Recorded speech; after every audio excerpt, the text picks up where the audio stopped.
अस्सलामुअलैकुम guys, I hope कि आप सब ठीक होंगे। आज की वीडियो में हम Adobe Photoshop 7.0 में टेक्स्ट को मुख्तलिफ फ़ॉन्ट्स और मुख्तलिफ स्टाइल्स में लिखना सीखेंगे।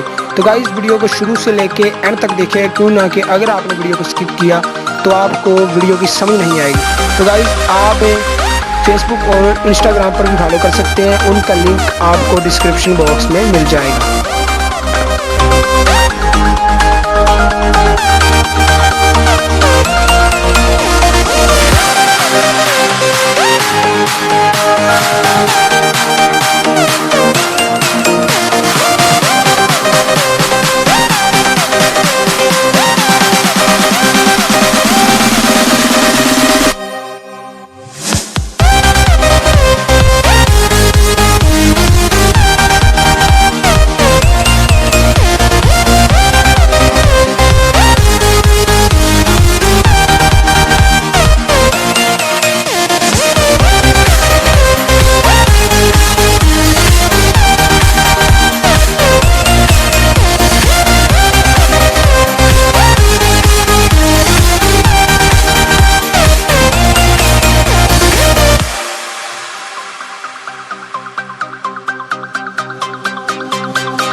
है।